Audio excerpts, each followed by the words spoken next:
Here we have Mr. Lampkin from UF presenting us whatever. No, it didn't open. Say, long as is audio coming through good? Yeah. All right. So again, you got us both in the view. Got the character in the Okay. background. Mm-hmm. Yeah. All right. So yeah, for the most part, so I'm gonna stand right here. My projection's definitely gonna be louder, so it's gonna be more along the lines. So it's good afternoon, all that stuff. All right. Just be able to hear.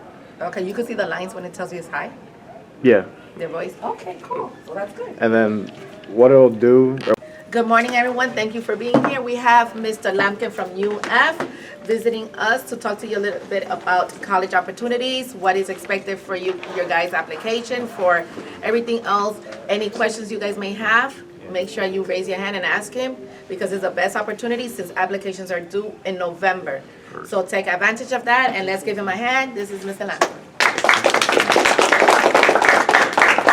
All right. So good morning. Hope y'all having a great Tuesday. Actually said, my name is Keaton Lampkin. It's okay if y'all call me Keaton or call me Mr. Keaton. Mr. Lampkin is my dad's name. I tend to not respond to that, so Keaton works perfectly fine. Okay? That being said, I do have the task today of basically giving you guys a presentation that'll last for about 10 minutes, hopefully, preferably.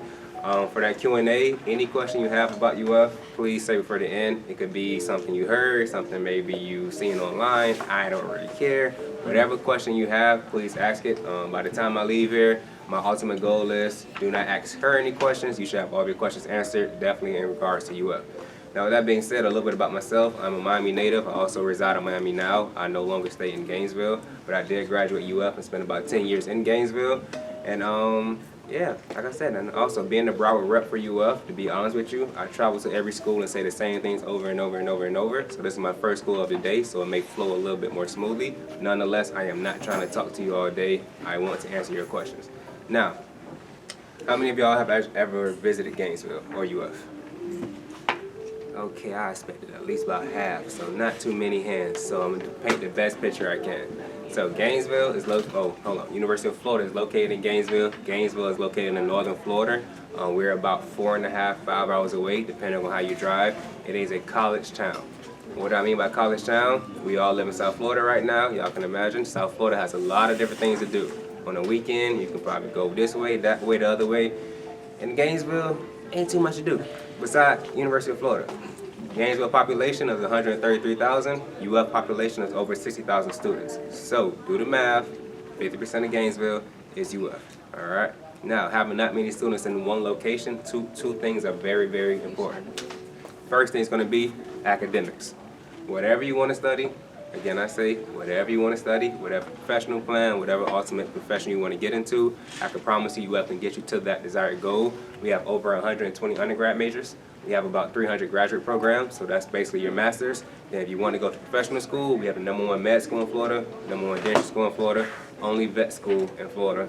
Then law and pharmacy, both of those programs fluctuate in the top 3 or top 5. So as a whole, you can go to school for 4 years, 6 years, 8 years, 10 years, doesn't matter. All that time can be spent in Gainesville because we have every avenue needed. Now, academics are important. I see y'all nice little cute little jackets and little shirts and stuff, which means y'all are some nice scholars. So I know y'all be in college pulling those all-night study sessions and all that good old stuff, but academics is just in the classroom, outside the classroom. Whatever you do for fun, there is a student organization basically tied to that. We have over 1,000 plus. Now, this is why I engage with y'all a little bit. What do y'all do for fun outside the classroom? Do not need to raise your hand, just blurt something up. Sports. I like when somebody starts sports. Me and you good. Okay, so sports. I got you now. Okay, so sports. Not everybody's a D1 athlete on our campus. Right now is football season. We're not that good at football. We're not going to talk about that right now. But, okay, in terms of sports, we have over 150 intramural sports. So for traditional students who are not D1 athletes, you have plenty of sports to choose from. That could be your basic flag football, basketball, volleyball, track and field, whatever else basic sport I can think of. Or you can do something that's pretty extreme like underwater hockey. It's a cool little sport. I can't swim, so do not look at me with a crazy face. I don't play it. It's something they can play on campus. That Harry Potter game, Quidditch, gets pretty intense. Did not know what it was at first when I got there, but again, I say it gets pretty intense. Another game you probably never heard of is called Humans versus Zombies. basically the equivalent of a big Nerf gun fight on campus. So the humans chase the zombies, everybody has Nerf guns, and there's a big Nerf gun fight on campus. Alright? If you cannot picture what I'm saying, just imagine y'all walking to your class and a big mob of people runs around the corner and everybody shooting each other.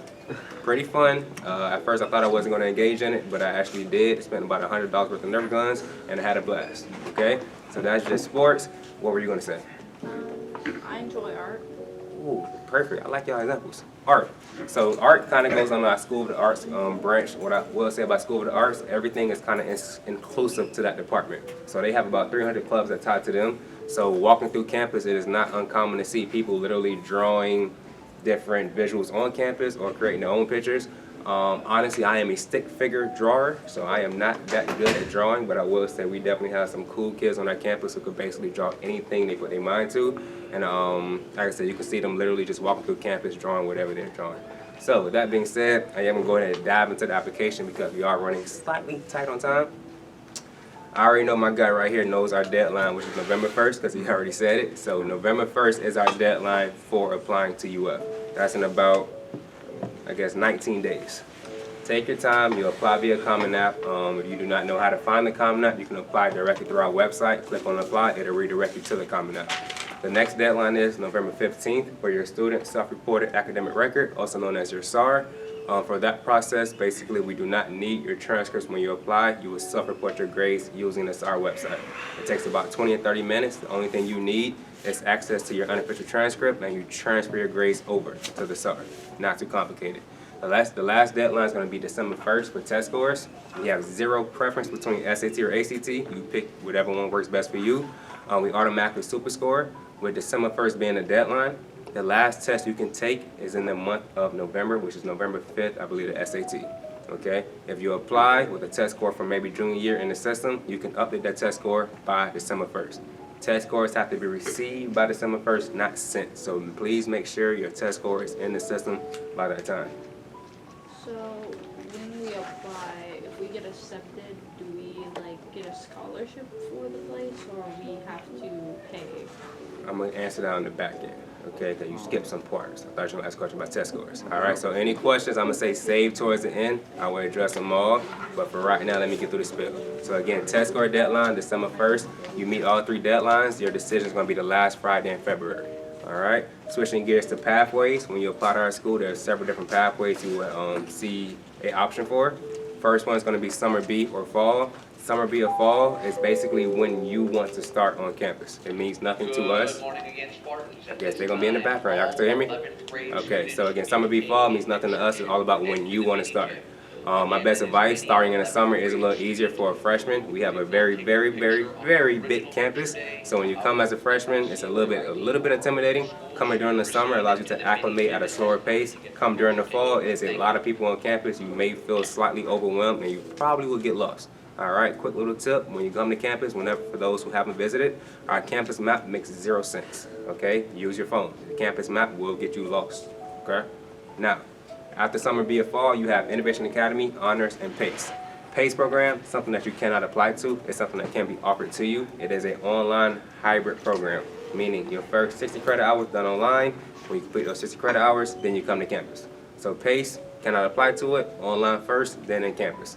Innovation Academy and Honors are 2 things you can apply to. They both require an additional essay.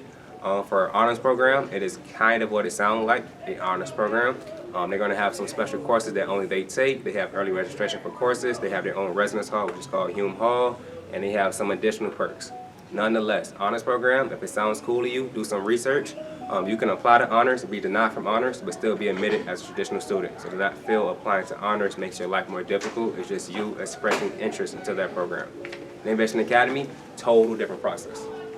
Innovation Academy, 30 majors. I mentioned in the beginning we have over 120. Innovation Academy only has 30. Their school year is not fall, spring. The school year is spring, summer. So the fall semester is off. Innovation Academy is built on innovation. If you do not like innovation, if you do not like the majors offered, I would recommend do not apply to that program. Innovation Academy is looking for an ideal type of student who likes the majors offered and likes the idea of doing something based in innovation. Okay? Don't write that essay if you do not want to be in that program. Every year, somebody's going to email me saying, oh my God, I made a mistake. I don't want to be in Innovation Academy. You cannot write an essay by mistake. So, don't make the mistake, make sure it's the right program for you. Switching gears to the application. Academics make up 150% of it. Holistic makes up the other 50%. Holistic is basically your activities and your essay. That's who you are as a person. Super important. I'm going to explain that second. Academics, I'm going to breeze through that pretty fast. For one, do you know your competition for applying to UF? Throw some out there. Who is your competition for applying to UF? Who do you think is your competition for applying to UF? Other students? From where? Florida? No. No? Think. Other Florida students? Foreigners. Oh, international students? Oh, students? Your competition is only your high school that you attend. So a big misconception is students kind of put that pressure on themselves like, oh my God, I'm applying against the whole state of Florida. I'm applying against the whole county of Broward. That's not the case. If that was the case, we would probably only admit students from certain schools because, as y'all can imagine, there's certain fancy schools that are kind of like cheat codes, I call them, because they just got too much money, they do certain things. Then you have more regular public schools. Every school is basically based off what that school produces. So for me personally, I have about 60-something schools in Broward. That is 60 different academic school profiles I have to basically work with.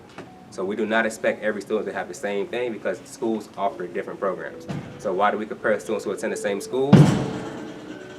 They're trying to break out? Okay, why do we attend students who attend the same school? If you attend the same school, you have the same counselor, same teacher, same academics, so it's an even playing scale. All right, so that pressure y'all may be having on yourself about applying against the whole state of Florida, anything like that, that's not the case. You're just applying against your peers who are in your graduating class who applies to UF, okay? Now, with that being said, GPA, one of the things we use. Your school reports unweighted and weighted, correct? We use your weighted core GPA. Your weighted core GPA is going to be lower than your weighted GPA by the 0.2, 0.3. Meaning, if your weighted GPA is a 4.5, your weighted core GPA is a 4.2, 4.3. Does that make sense? Yeah. Okay, perfect. Next thing, test scores. For one, GPA matters more than test scores in our system.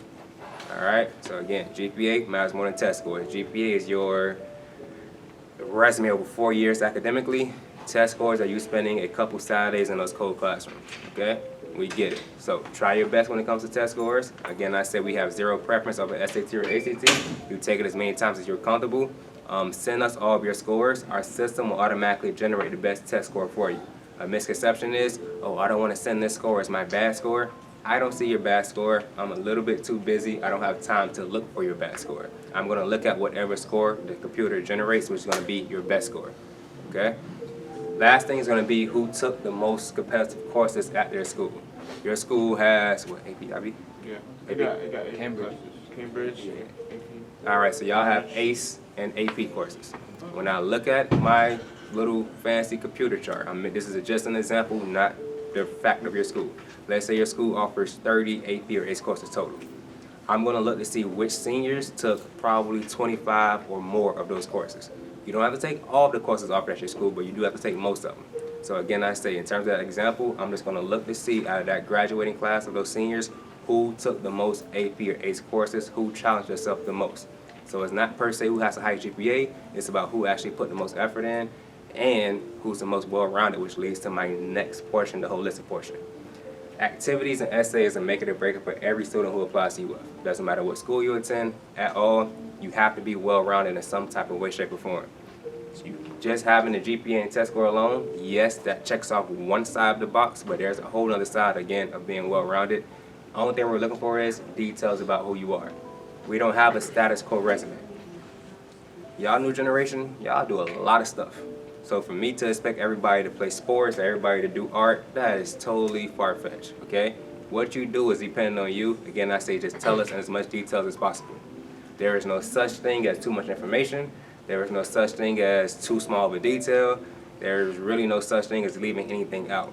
Every box could have something in it. At the end of the day, you're shooting your shot. You are bragging about who you are as a student and what you could bring to our campus. Activity-wise, again, be detailed. You play a sport, was it JV or varsity? Did you make it to district? Did you make it to state? Did you make it to nationals? Were you the team captain? How much time did you practice per week? If you do art, I'm going to make this up, but if you do art, you're in an art club, then what exactly did y'all do in the art club? Were you the president, vice president? Tell me about that full process. Student government, did y'all maintain a budget? Were you the president, vice president, treasurer, historian? Tell me about that. Whatever club you do, tell me the role, how much time you were involved in it, and again, tell me what you did. Your word choice of how you describe it means a lot to us, because as y'all can imagine, there could be students who have been a part of something but really didn't do it. So when you explain what you did, if it sounds generic, if it sounds unauthentic, I don't believe you did it. But if you did something for 3 to 4 years and you give me a very good description that is believable, that actually makes sense, those are what that is basically what we're looking for. Community service and volunteer hours, never give us a lump sum. Tell us exactly how you did your hours. Family obligations, so you have that little brother who's oh so cute but also annoying, and you have to take care of him every day, and you can't get as involved because you have to take him everywhere with you. It's okay, tell me about that. If you help take care of a grandparent or one of your parents, tell me about that. Any family obligation that takes away from you being involved, tell me about it. Again, I say there is no detail you need to leave out. We do not accept letter recommendations. There are no interviews. We do not track demonstrated interest. Everything we learn comes from the activities and the essay. When it comes to the essay, please listen to me when I say write something about yourself. It's okay to use words like me, myself, and I. Do not give me an academic type paper, which is like 5 paragraphs, intro, body, conclusion. It is not that type of essay.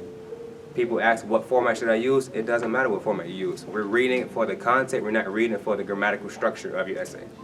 It is not, again, an academic exercise. The college essay for any school is a tool we use to learn more about you. So just write some type of story about yourself.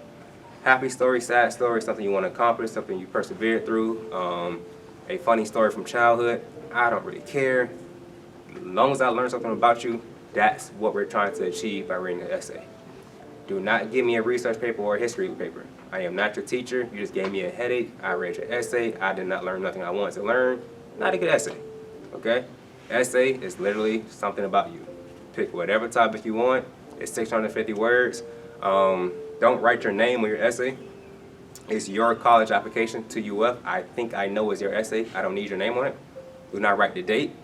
Essay is a timestamp. I know when you submitted it. Do not rewrite the title or the prompt because there's a word count. There's a character limit. When you rewrite the title, you're taking away from your words. One option is always pick your own. Make us earn our salary. I will read your essay, and when I read your essay, I will understand what it's about.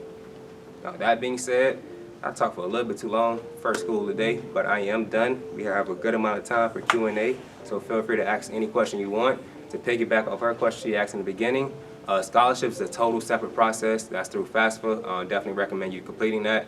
For us, when you apply and meet the deadlines, you're considered for merit-based scholarships, but being bluntly honest, most students do come in with their own scholarship. Bright Futures is the most popular scholarship on campus. Okay? Now, who wants the next question? Yeah, so basically the question is, so you said that He's gonna pass the mic just to make him. I was going to repeat it. I was going to repeat it.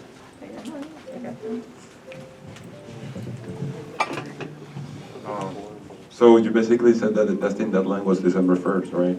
I'm taking my SAT on November 5th. I was just wondering because the time that they give us, the time the college board takes to give us text scores back are like 5 to 6 weeks.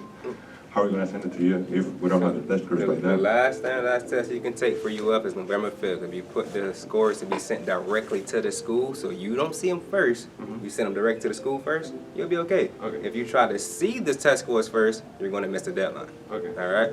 Okay. So yeah, just put it basically to come directly to the school. You got one too. So one of the after-school activities that you have band, do you have any like a marching band or something? Or is So we do have a marching band. If you plan on applying to that marching band, I would recommend you go to the website. Honestly, when I say anything website related at UF, use Google as your resource. Type in marching band UF. I guarantee the first link would direct you to that website because we have a partnership with Google. So anytime you put anything UF, it's going to automatically give you the right link. So with that being said, you can apply. If you do good, they will require an audition, and they can give you a scholarship for it. Okay, thank you. I got a question. Go ahead, Mr. All right. I don't need this mic. I'm loud, so what's it going? So let's say, right, like you put in your scores, but the scores ain't good enough, right? Can you resend scores in, or? Yeah, so you have until December 1st to get us any and all test scores you want to be considered. All right, and remember, GPA matters more than test scores.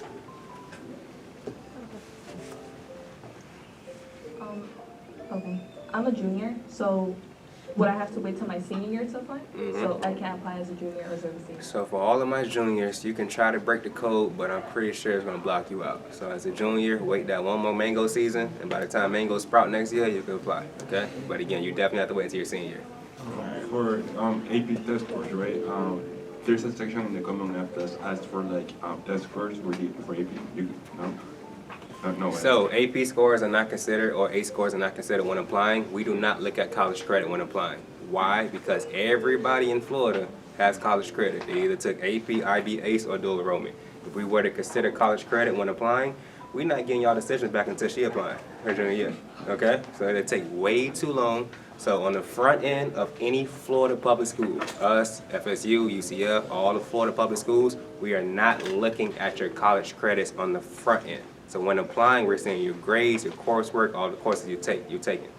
On the back end, if you are admitted, yes, we need your AP scores. Yes, we need your dual enrollment transcript. So on the back end, we look at your college credit to basically apply towards your major. On the front end, it's just too many people with college credit, so we don't need them. Okay, so also Common App, we don't see your GPA on the Common App. We do not see the coursework on the Common App. We do not see any scores on the Common App. We only take a certain percentage of everything on the Common App. So do not feel what's on the Common App we use, which is why we have the SAR for our coursework. Then again, all the other stuff is on the back end. Also, so you said that you guys consider the application by school, right? Like you guys look into each student and then you compare to the other people that are in that school, right? I got 60-something schools in Broward, and all 60-something schools give me a headache. Okay, so that means that at least one person per school goes into the University of Florida? Or We have no quotas and no benchmarks, so I would not say at least one person. There are some schools who maybe give us maybe 3 apps. I can't say one of those 3 would get in. If you give us over 20, I'm pretty sure we're not that mean of a school. And then what's the benchmark to get into the University of Florida if there's a chance that there's a school that no students get into the University of Florida? So what's the benchmark? Yeah, like in order to get into the University of Florida, because like you were talking about the fact that not every student gets into the University of Florida, and there are times in which schools have students that don't get into the University of Florida. Then what you then I mean, how can you come to that conclusion if there are students that are doing better than others in that school? I mean, I don't know if that So your makes sense. question is giving me a nice Tuesday morning headache, but I'm gonna answer the best way I can, okay? Every school is different. University of Florida is a very popular institution now, so it's very rare that a school does not have a student admitted to UF. With that being said, there are some schools that give us like maybe 2 or 3 applications. I can't guarantee one of those applications will be admitted. Most schools in Florida, especially in South Florida, is giving me 50 plus, at least 30. We are going to accept one of those 30. Okay, so again, we don't go by quotas, we don't go by percentile, we take what we need from each school. So each school may have a different amount of admitted students. Nonetheless, in terms of what's the benchmark or anything like that, we just take the best well-rounded students from each school based off the applications we receive. If we don't receive the applications, I can't admit you. But if we receive applications, for the most part, you'll see somebody get sent. Appreciate that, man. I know. Another question is, what about for scholarships for like undocumented students? Documented students. So yes, a nice question, tricky answer, solely because those scholarships are a little bit unique. We do have them. Our International Center is definitely a great resource for those students, but just being honest, they are limited. That is something that FAFSA and I will say the state of Florida is working with as a whole to try to change, but for right now, undocumented students do have limited opportunities for scholarships. But the cool thing about UF, once you get in, you may not get those scholarships on the front end, but our departments give out scholarships. So as you matriculate into the business program, as you matriculate into engineering, biology, agriculture, whatever your desired major is, our departments can give you a scholarship to basically help you with your financial status. All right, so it may not be on the front end, but definitely on the back end, we do our best to try to help those students. Another question of mine is like you were saying that they won't take your AP or your dual enrolled credits transferred over to UF. So my next question is, No. On the front end. On the back end, if you are admitted, we do accept AP scores and all that. We do accept dual enrollment credits. But on the front end, when applying, we don't see it. okay, Yeah. okay. And then he's going back into another thing, or another question is, for me, is that I'm gonna graduate with my associate's degree. So I wanna know come my senior year when I do the application on Freshman? December 1st. October 1st. Oh. Yeah, no. You're still going to, so high school AAers still apply as a freshman. So it's the same deadlines, November 1st, November 15th, December 1st, same as that process. The only thing about high school AAers, if you are not admitted as a freshman, you can opt in to being reviewed as a transfer. So that's the only little caveat. So high school A process, exactly the same, through basically the first phase. If not admitted, they can opt in to being reviewed as a transfer. Okay. Yeah, so that's the only thing that's kind of different. Okay, thank you. For the Innovation Academy and the honors program, can you do both? No. Okay. And the reason why you cannot do both Innovation Academy is only spring, summer. So just keep that in mind. Innovation Academy, spring, summer, it does not really correlate with anything else on campus because they have a total different school year. Some people here are taking their SATs in March. So let's say with my March, since I'm a junior, my March SAT score, could it apply when I apply to UF? Yeah, because you don't apply to November. I know, but what I mean is I can use my junior SAT Yeah, score. we don't. Some students start taking their SAT, ACT around sophomore year. So as long as it's official and it's coming from the testing agency, you can start as early as you want. So it doesn't matter if they're taking it from the one that is the school-wide testing? We don't see all that. We just see scores. They just see scores. Yeah, we just see scores. We do not care how you take it, if it's affiliated with the school, if you do it independently. As long as those scores come back from either ACT or College Board and they're official, that's all we care about. And what's the SAT, ACT test score for UF? So averages, Like 40 Or requirement. yeah, see, that's the thing that gets people. Averages are what we go by. We don't say requirements because we don't really have requirements. We're a state of Florida public institution. Our requirements are board minimums. Board minimums won't get you admitted when you compete against your peers. That's why we go off averages. All right. So again, I say every school in Broward gives me a different school profile. What are the averages for this school? Being honest with you, I did not look that up before I came. I usually refer to the counselor, but I can tell you what's in the book. SAT should be around a 1360 to like 1460, somewhere along those lines. ACT should be around 30 to 33. Those are averages that are in the book. Every school is different, so I would definitely just talk to your counselor and figure out exactly where do I fall based off my school, okay? So I had a question. Like you said that like students applying should be well-rounded. What does that mean?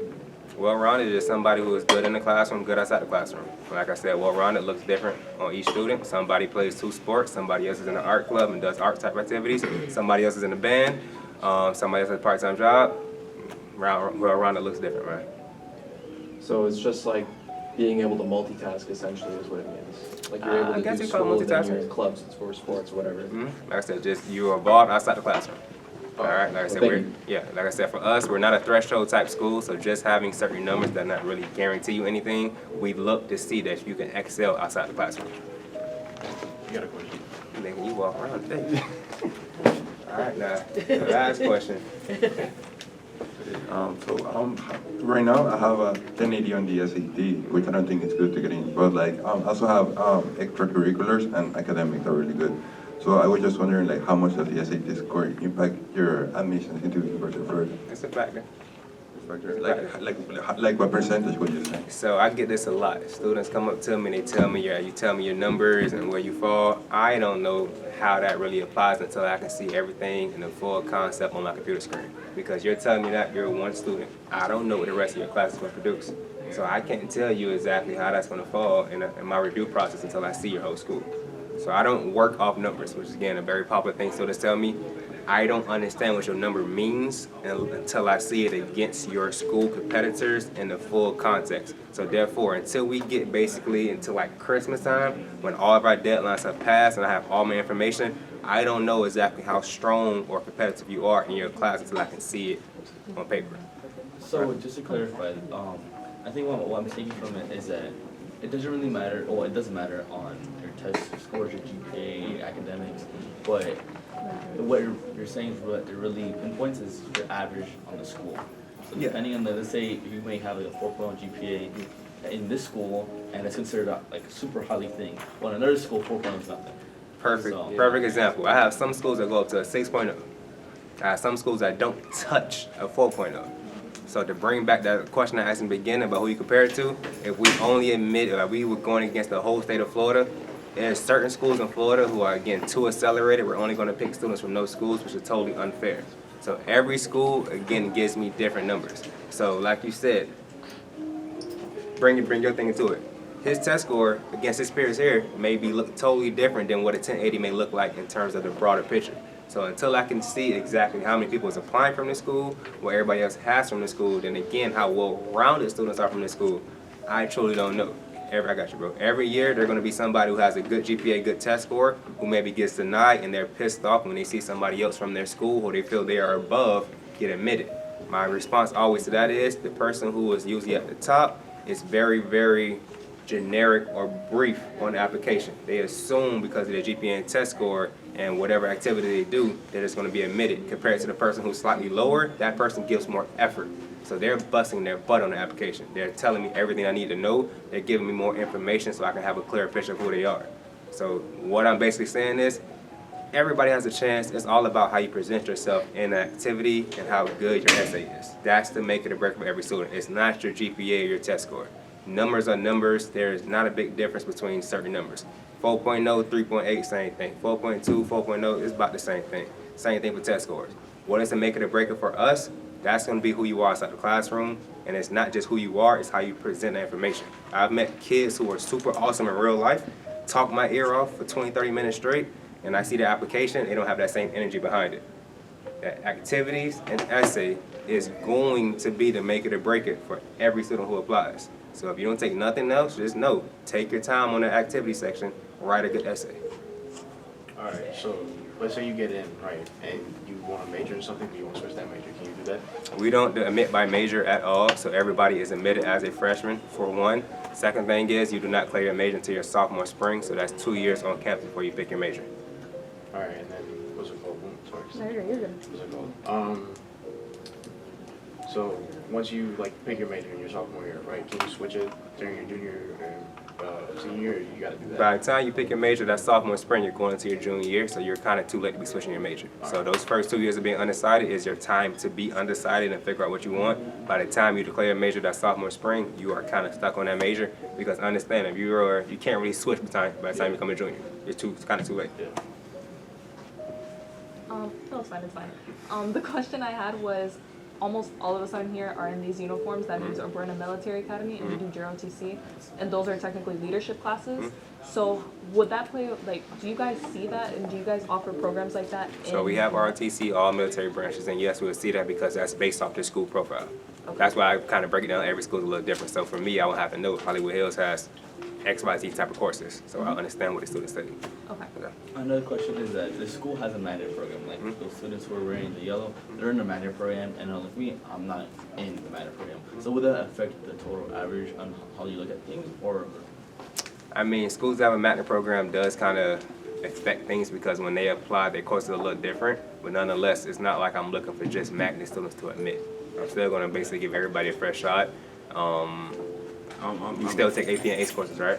Yeah. Yeah, so like I said, as long as you're still taking those type of courses, you're still giving yourself a competitive shot. But although they're in the magnet program, you're still taking competitive courses. Okay.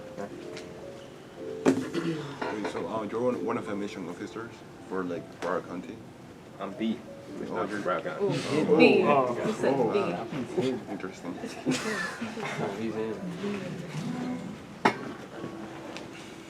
All right, we good? Y'all slowing down with questions. It says my first school. I am human, so I am looking forward to my breakfast. So do not get too quiet, because I will shoot off. I'm here. I'm not rushing to leave, but if you get too quiet and you look at me, look at you, look at me, probably going to get missing. Oh, wait, I got one more question. Go ahead. All right. You're good, you're good. All right, so when you apply for November 1st, right, how long does it take to get your decision? Last Friday in February, so that's November, October, December, January, 5 months. All right, and then for the SARS, when does that do? November 15th. All right. So our deadlines are all spaced out by 2 weeks. You miss a deadline, you kind of forfeit your opportunity to be a Gator. So do not miss a deadline. Take your time. They're 2 weeks spaced apart, so I feel it's kind of hard to miss a deadline. Not to mention, once you apply, we will email you crazy. So when you don't finish the deadlines, because you just ignored our emails. So we will do our best to make sure you don't miss the deadline. How much is it to apply? So how much is the fee? I believe it is $30 plus a $5 something type fee. But depending on how you answer the questions on like the little financial, there's a series of financial based questions. Depending on how you answer those questions, it can be waived. And that's all I'm going to say. Depending on how you answer those financial based questions that are yes or no, you can have it waived. Okay? For the honors program, what are you looking for in the essay? I have no idea because I do not work with honors. So as I said, honors and traditional are two different processes. I work with Office of Admissions. You can apply to honors and be denied, but I can still admit you. So two different processes that do not overlap. What do you think the hardest thing is to get into UF? It depends on the school sometimes. Certain schools, again, I say on steroids. There's a school called Cypress Bay in Western Florida that gives me 500 applications. Yeah, 500 applications. That's a very big senior class. So the school like that, I tell the students honestly, you're competing against 500 people. Shine bright. Most smaller schools is really just based off, like I said, resume essay. Like I say it all the time. Some students believe me, some students don't. But students who write, I love to land you that in the shirt. Yeah, students who write a very good essay and resume, those are the ones who stand out. But again, you can have a lesser than test score or a slightly lower test score, and I can still admit you because if you're well-rounded, you can bring something to our campus. That's what we want. We don't want you coming to campus just being an academic scholar in the classroom. That's cool and all, but we want you to make an impact on our campus. And by making an impact on our campus, that's how you leave your legacy. You can't leave your legacy if you're not actually well-rounded in high school. So activities, essay, can't say it enough. Take your time. It should take you the longest. You should be putting something in every box. And our principal, Mr. Moles, this is Mr. Lampkin. How you doing, sir? Nice to meet you. Nice to meet you Yeah, too, man. I wanted to come by and say hi when I heard UF was on campus. Much appreciated. Anybody who's ever been to my office knows I definitely am a little biased. I mean, even my, I don't know if you've had it so long it's a little worn off, but even my house key is a Gator house key. So my wife and I met in Gainesville. My daughter could chomp before she could walk. But I will tell you guys, all kidding aside, I mean, I'm sure you guys have already seen this and talked about it. You're not going to get a better education anywhere, and you're also, as far as I'm concerned, not going to have a better experience anywhere. You know, whether you're getting interested to be involved with Florida Blue Key. This weekend was actually a homecoming up there. The Gator Growl Homecoming is the largest student-run pep rally anywhere in the country. Like literally, imagine a pep rally with 40 or 50,000 people showing up to the stadium for it. It's just the experience from top to bottom and the education that you're going to leave there with can't be matched anywhere. So, you know, I don't know if anybody has any questions that, you know, that I'm sure he's answered them already, but even just talking to somebody that's been there, an alumni, I mean, I know it's been a minute since I was there, but, you know, I try to get back to campus as often as I can. I actually worked for the university 3 out of my 4 years there. I worked for the Division of Housing, so I do know the campus and the school pretty well. So, you guys get a lot of good information. Any questions? I have a question right here. Okay, so basically, he was talking about Florida Blue Key. I'm actually I actually was looking up that last weekend. I was just wondering what you guys are looking for, you know, because I know it's like very collective organization, Florida Blue Key. So I was just wondering what you guys are looking into to get into Florida Blue Key. You know I'm not over Florida Blue Key, right? Oh, you're not? I'm Office of Admissions, man. You keep trying to blur my title. I am just Office of Admissions, man. So I can tell you, at least even from the time that I was there, and I was not necessarily a member of Florida Blue Key, but most of the people that I know, they were involved in mock trials, speech and debate. They ran for student government. They held positions in student government. If they were members of fraternity and sororities, I was a member of fraternity when I was up there. Several of like the chancellors or past chancellors of my fraternity also wound up being members of Florida Blue Key. You know, and the leadership that you get there, I mean, I know just from even in my group of people that I associated with when I was there, there are politicians, there are lawyers, there are doctors. The GM of the Pittsburgh Steelers was one of my fraternity brothers. The head coach at Arizona State right now is one of my fraternity brothers. I mean, there's just, you know, it's not just the education and the experience you get while you're there. the connections that you make while you're there. I mean, most of my best friends are all people that I met when I was in Gainesville. So the opportunities are really limitless.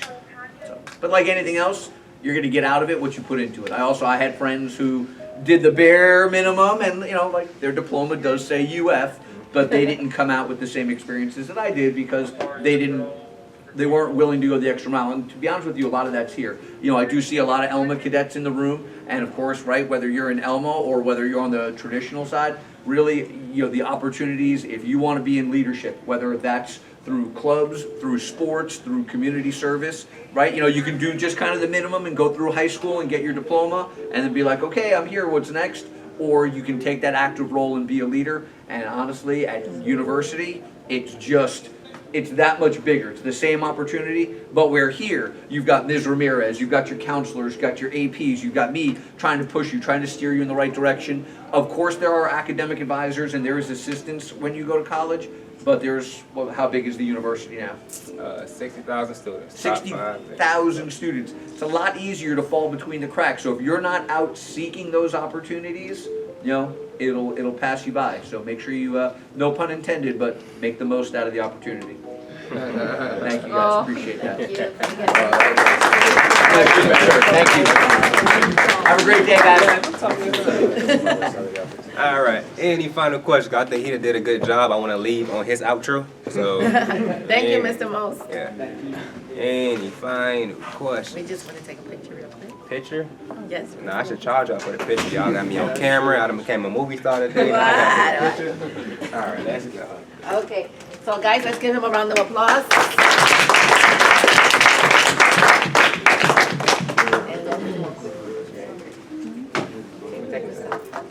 And then